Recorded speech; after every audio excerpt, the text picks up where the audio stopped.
Welcome to Asian Book Club, where we highlight Asian and Asian American authors. We are your hosts, Jamae and Sabangan. and I'm Stephen Park. And today we bring you Read 4 of Rich AF by Vivian Tu. And in this read, one of the things that we run into is something called FU money. Mm-hmm. The term FU money comes from the fact that you are able to sustain a certain amount of wealth that you no longer need to do the day job that you may not enjoy or you may not find fulfilling in a certain way. Mm-hmm. So it gives you the freedom to do something that you want. Right. Which could be either retiring early or going into a career that's not particularly lucrative. Yeah, and there is a calculation that Vivian writes in this book so that you can go ahead and figure out what your FU money might be. Mm-hmm. That's the money that would be enough to sustain income at a rate that would give you a happy enough lifestyle of retirement in a sense. Yeah, definitely. So that kind of brought on the question to me of what would you do if you hit your FU money? If I hit my FU money, I think I would continue to work either way. Not to say that I'm trying to hoard money, which we'll talk about later, but it's more like I'm not ever sure if the money that I have is going to be enough.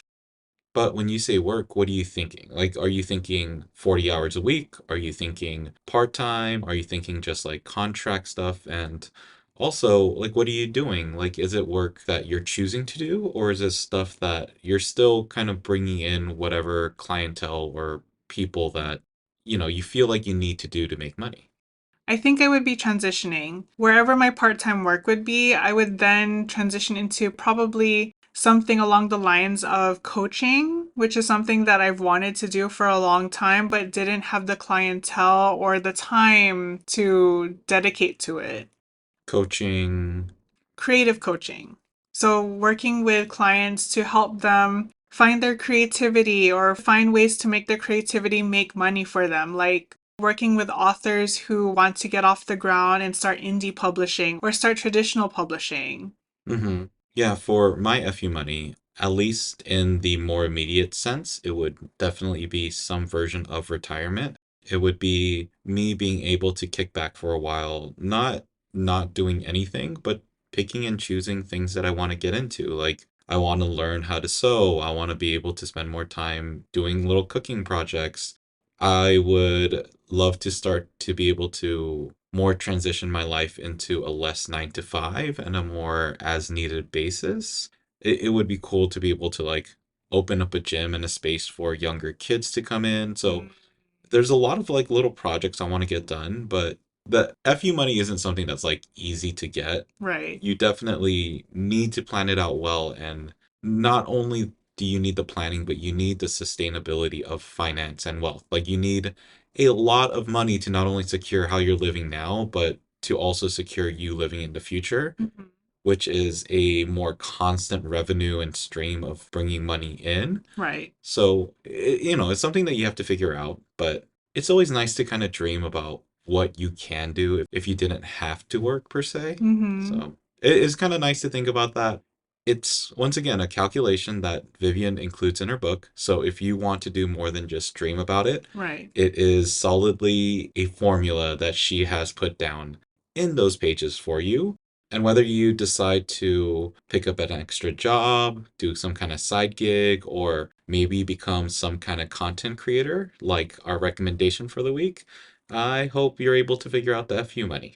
But before we go into more detail for a read, let's talk about that person who's our recommendation for the week. Our recommendation for the week is Yu Ling Wu. Yu Ling Wu is an artist and content creator known for their bright personality and colorful, retro-like flair. Their social media consists of makeup looks, interior design inspiration, and destinations with editorial styling. We first learned about and fell in love with Yu Ling Wu from the Netflix series The Circle. You can learn more about Yu Ling Wu through their YouTube at Yu Ling Woohoo, that's YULING WUHOO, and find them on Instagram at YouLingWu. Yep. And that's going to be our recommendation for the week. Okay, so fourth read of Rich AF by Vivian Tu. With this read, we read pages 233 through 283. which was the rest of chapter 6, I Am Ready for Financial Domination, and the conclusion. Mm-hmm. Prior to this, we've learned quite a bit at this point. We've learned things like how to create money. We've learned the differences of how rich people might use their money versus how people who may not have money use their finances. We've learned little tricks and tips, including how to maybe ask for a raise at your job. So she's provided us a lot of resources up till this point. Yes. Now, going into this last read is even more detail about how to create strategies, like very utilizable strategies to better maintain and create more income for yourself. But also, I felt like this read included a lot about dispelling myths. Right, exactly. For example, one of the myths that Vivian dispels is about debt and how that word kind of means different things to different people. But when you hear the word debt, what is the immediate feeling that you have? So for me, I mean, debt is a major thing. And I think not only for me, but for a lot of people, that is something that kind of looms over you.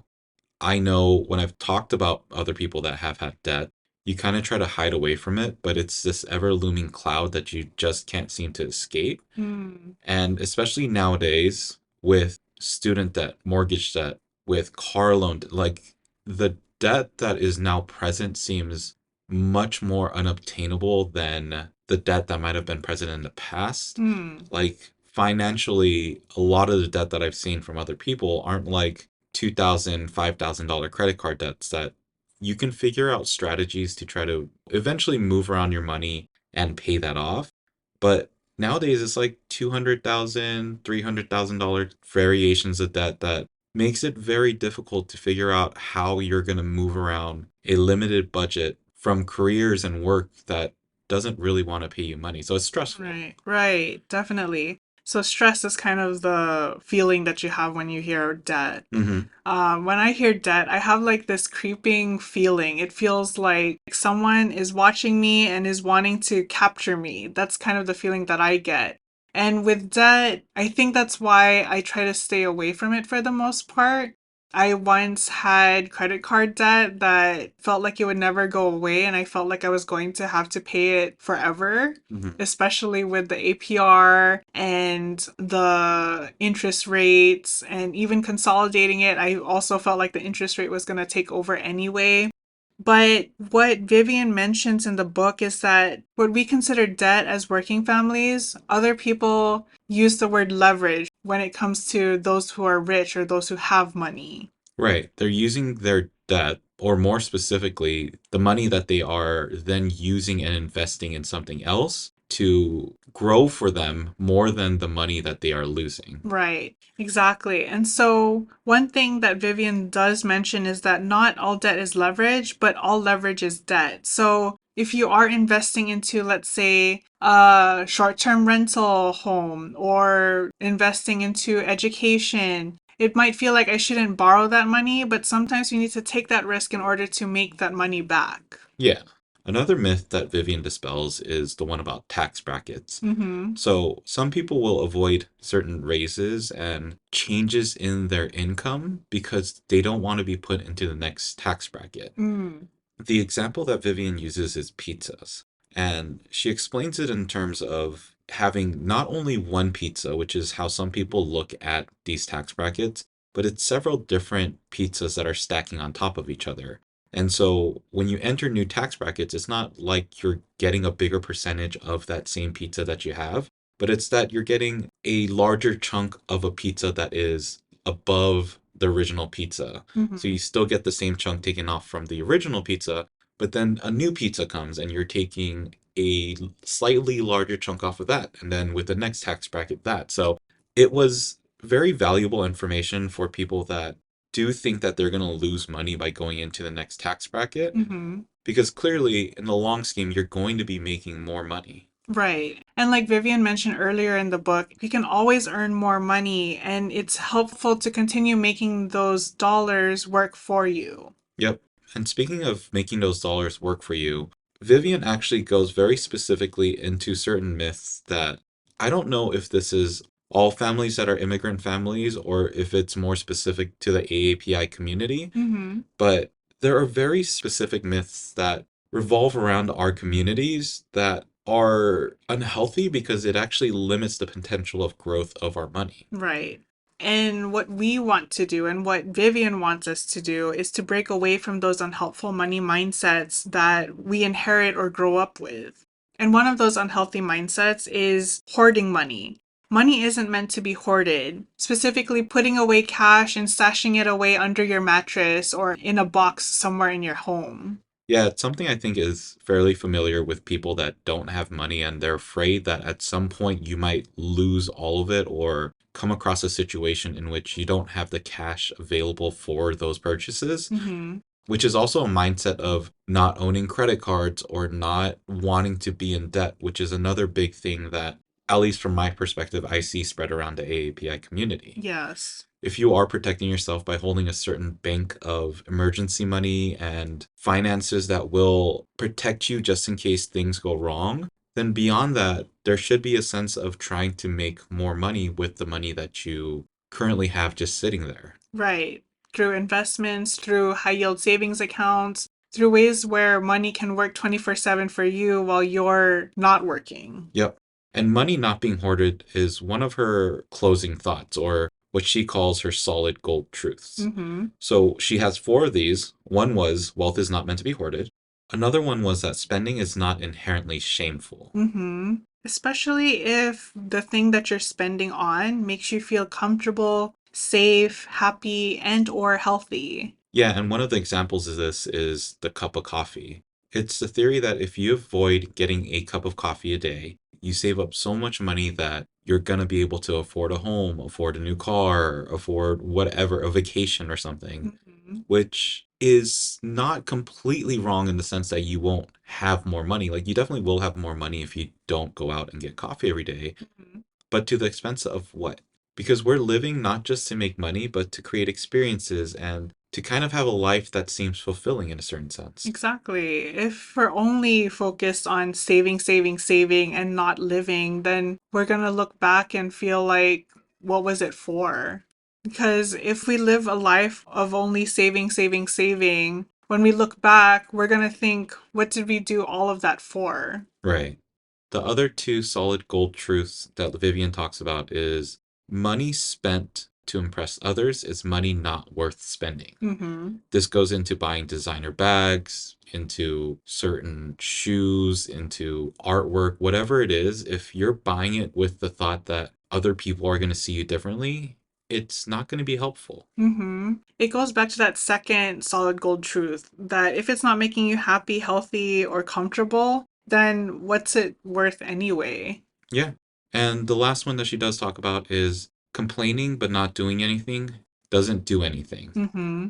which then brings us back to our first thought of you can always make more money. Yes, And the addition I'll add to that is, but you got to do something to make that money. for sure. Beyond these solid gold truths, there's so much in this book that Vivian talks about that are realistic, real life scenarios and strategies that you can input not only for the future, but on a more immediate basis as well. Right. And everything that she says in this book is doable. She makes it so that working families can build that wealth. And she also recognizes that working families have different situations and come from different backgrounds when it comes to socioeconomical status. In addition, what I think is so impressive about the book is that although you do have to spend money to purchase the book, a lot of the resources that Vivian mentions can be accessed through her website. Yeah, and she gives you little charts, little tools that you can use within the book. If you get the audiobook, she gives you PDFs that you can also access as well. Mm-hmm. So it's not only strategies, but physical prints of how you can manage your money. Exactly. With us having finished this read, what did you think overall about the book? I was surprised by the book. I thought it was going to be only focusing on rich people and how to get rich quick, but knowing Vivian and her work, I should have known better. I feel like I got more from this book than I thought I would. Yeah, and on top of all the tips and tools that she does provide, I think the important thing is that she makes this book fun. Mm-hmm. The way that she writes it and reads it is from a perspective that's meant to be fun and playful, Mm-hmm. and I think she does a really good job of that. Yeah, I agree. To then follow up with that, Who would you recommend this book to? I would recommend this book to all of my friends, especially those who feel like they're not good with money. Because, as Vivian said, if you feel like you're not good with money, it's just the mindset that you grew up with or the mindset that you embodied. Yeah, for me, I think the people I would recommend it to are people that are under 35 Mm, or under 40. Like a younger generation would value this information so much more. I think a lot of the helpful hints in this book do kind of lean towards that direction, like figuring out how to co-sign for a card so that you can increase your credit score, making sure that your initial money go into an investment so that you can place it there for a longer period of time. Like there's a lot of strategies in here for people starting off a younger career, but also the style of writing and the verbiage that she uses is definitely more along the lines of Gen Zs and millennials, including certain references to shows or movies or books that she includes in this book. totally. That is going to be Rich AF by Vivian too. It's a strategy guide and a great resource for trying to grow. And as we have started this new year, especially with Lunar New Year just right around the corner and the amount of emphasis there is on growing your wealth and trying to gain more money into the new year, Mm-hmm. we hope that this book is something that you can utilize to maybe create some new resolutions. Totally. And on top of that, we want to thank Vivian too and her publicity team for giving us a review copy of Rich AF as well as an audiobook copy. Yeah, it was very nice and very helpful. Yes. As we then move on from Rich AF, we are going to continue with our self growth. And this one is going to be based a little bit less on finances, but a little bit more on self healing. Mm-hmm. So before we tell you what the book is, let's go into our hints of jam. So, our first hint is that it's a nonfiction book addressing the unique trauma in Asian and Asian American communities. Hint number two, the focus is on healing that trauma and embracing Asian American identity. And hint number three, the book is written by two authors who are therapists. Yep, and our second book of 2025 is going to be Where I Belong by Sujin Lee and Linda Yoon. To find out more about this book, let's look at the back cover. It reads Asian and Asian American communities experience a unique form of trauma, and it is often left unaddressed. Therapists Sujin Lee and Linda Yoon witnessed this firsthand, both in their own immigrant families and more widely in their practices. In Where I Belong, they tackle these issues head on, revealing how the cycle of trauma can play out in our relationships, placing Asian American experiences front and center to help us process and heal from racial and intergenerational trauma. This book validates our experiences and helps us understand how they fit into the broader context of our family history and the trauma endured by previous generations. Lee and Yoon draw on their own stories as well as those from a diverse segment of the Asian diaspora to help us feel seen and connected to our wider community. Through essential therapeutic tools, reflection questions, journal prompts, and grounding exercises, Where I Belong will empower you to identify your strengths and resilience across generations and to embrace the beauty and fullness of your own identity and culture. And a little bit about the authors. First, Sujin Lee, LMFT, is a licensed marriage and family therapist, executive director of Yellow Chair Collective, and founder of Entwine Community. Her unique lens on mental health care is driven by her personal experience as a formerly undocumented immigrant. And Linda Yoon, LCSW, is a therapist and social worker with a deep connection to the color yellow, which symbolizes resilience, joy, and hope. This affinity inspired her to name her founding practice Yellow Chair Collective. Yeah, so this was a book that I've been very excited to read. It's something that's been on the list for quite a while. We have decided to use it now because, once again, it's the new year. We're trying to rebuild ourselves after probably some of the traumas you've experienced last year. And I think this is going to be something that helps us kind of look back at the history of who we are or who we've grown up to be and maybe answer some questions that we may not even have thought to ask. Absolutely. And it'll give us a chance to form communities or find communities where we belong. Yeah.